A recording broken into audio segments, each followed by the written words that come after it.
எல்லாருக்கும் வணக்கங்க. இன்றைக்கி பார்த்தீங்கன்னா மாவு அரைக்க போகிறோம். இட்லி மாவு, தோசை மாவு ரெண்டுத்துக்கும் ஒரே மாவு தாங்க இப்போ அரைக்க போகிறோம். அதுக்கு அரிசி, உளுந்து, வெந்தயம் எந்த அளவுக்கு நம்ம ஊற வைக்க போகிறோன்றதை தான் நம்ம பார்க்க போகிறோம். இது தாங்க என்னுடைய மெஷர்மெண்ட்டு கப்பு. இதில் தான் நான் சாதம் வடிக்கிறதுனால இதில் தான் அரிசி அளந்து போடுவேன். மற்றபடி இட்லிக்கு, தோசைக்கு எந்த மாவு அரைக்கிறதுனாலும் இது தாங்க, இது ஒரே கப்பில் தான் நான் அளந்து போடுவேன். இப்போது இது சாதாரண குண்டு அரிசி தாங்க, உங்கள் எல்லாேருக்கும் தெரியும். இட்லி அரிசி, குண்டு அரிசி. இங்கே பாருங்கள், சாதாரண குண்டு அரிசி தான். இது பிராண்டு அந்த மாதிரி எதுவும் கிடையாதுங்க, சாதாரண குண்டு அரிசி தான். இப்போ பார்த்திங்கன்னா இதில் இன்றைக்கி பார்த்திங்கன்னா மாவு சீக்கிரம் தீர்ந்து போகுதுங்க. ஒரு 3 நாள் கூட வரமாட்டேங்குது. அதனால் நான் ஒரு 12 போட்டுக்கிறேன்.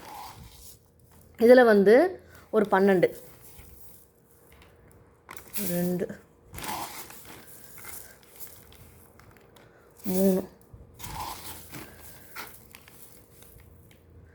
4,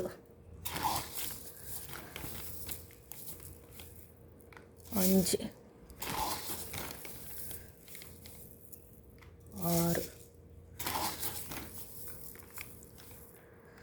7, 8, 9,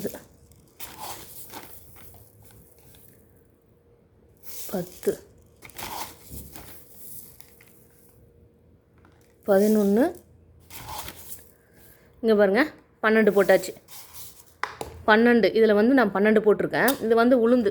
இது பார்த்திங்கன்னா இது நாட்டு சக்கரை நாட்டு சக்கரை கற்கண்டு சொல்லுவோம்ல, அது கலந்துருச்சு. அது ஒன்றும் பிரச்சனை இல்லை, அது நம்ம வாஷ் பண்ணும்போது அது போயிடும். இதுதாங்க, இது பார்த்திங்கன்னா உளுந்து ஃபஸ்ட்டு குவாலிட்டிங்க. எப்படி இருக்குது பாருங்கள். எப்போவுமே உளுந்து ஃபஸ்ட்டு குவாலிட்டி நல்ல தரமான உளுந்து நம்ம எடுக்கணும். அப்போ தான் அதிகப்படியான உபரி காணும், நல்லா புசு புசுன்னு பொங்கி வரும், நல்லாயிருக்கும். நம்ம எந்த அரிசி எடுத்தாலும் உளுந்து ஃபஸ்ட்டு குவாலிட்டியாக எடுக்கணும். அப்போ தான் உளுந்து தான் அரைக்கிறதும் அதனுடைய தரமும் தான் ஒரு நல்ல இட்லியும் ஒரு நல்ல தோசையும் வரும். இதில் பார்த்திங்கன்னா இங்கே பாருங்கள், 1,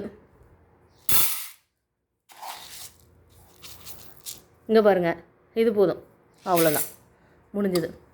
இப்போ பார்த்தீங்கன்னா அடுத்தது பார்த்திங்கன்னா வெந்தயம். வெந்தயம் பார்த்திங்கன்னா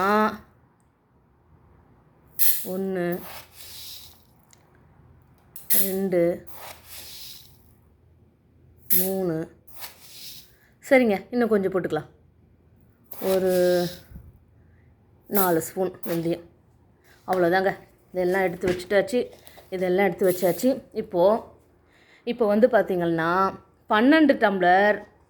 இதுதான் அந்த மெஷர்மெண்ட்டு கப்பு. நல்லா பார்த்துங்க, இந்த அளவுக்கு தான் இருக்கும் கப்பு. இதில் 12 சாதாரண இட்லி அரிசி எடுத்துருக்கிறேன். ஒரு 1.5லேருந்து ஒரு 1.25 அளவுக்கு உளுந்து எடுத்துருக்கிறேன். எனக்கு வெந்தயம் ரொம்ப பிடிக்குங்க, அதனால் நான் ஒரு 4 ஸ்பூன் போட்டுக்கிறேன். நீங்கள் ஒரு 3 ஸ்பூன் போட்டால் போதும். இங்கே பாருங்கள், எல்லாத்தையும் நான் தனித்தனியாக தான் ஊற வச்சுருக்கிறேன்.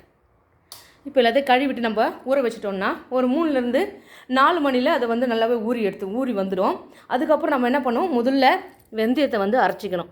அரைச்சி நல்லா அரைக்க நல்லா நைஸாக அரைச்சி வெளியே எடுத்துட்டு அடுத்தது உளுந்து போடணுங்க. இந்த உளுந்தை நான் 2 வாட்டி போடுவேங்க மிஷினில்.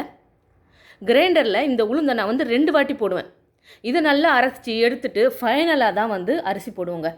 இதை எப்படி என்னென்ன நான் அரைச்சி முடிச்சுட்டு நான் உங்களுக்கு ஒரு லென்த் வீடியோ போடுறேன் பாருங்கள். இதுதான் வெரி சிம்பிளுங்க. இதில் எந்த ஒரு மேஜிக் எதுவுமே கிடையாது. நான் மற்றபடி எந்த ஒரு பொருளும் நான் இதில் ஆட் பண்ண மாட்டேன். இதில் அப்படியே கழுவி இப்போ ஊற போட்டுருவேன். நான் ஊற போடுறேன் பார்த்திங்களா, அந்த தண்ணி ஊற்றி தாங்க நான் மாவே அரைப்பேன். அப்போ தான் புளிப்போம். நான் வேறு தண்ணி, அந்த தண்ணியை ஊற்றிட்டு வேறு தண்ணி ஊற்றி அரைச்சேன்னா மாவு சீக்கிரம் புளிக்காது. இதில் இருக்கிற சத்துக்களும் அழிஞ்சு போயிடும். அதனால் நான் கழுவிட்டு ஊற போடுற அந்த தண்ணியில் தான் நான் அரைப்பேன், மாவு அரைப்பேன். சரி பாருங்கள்,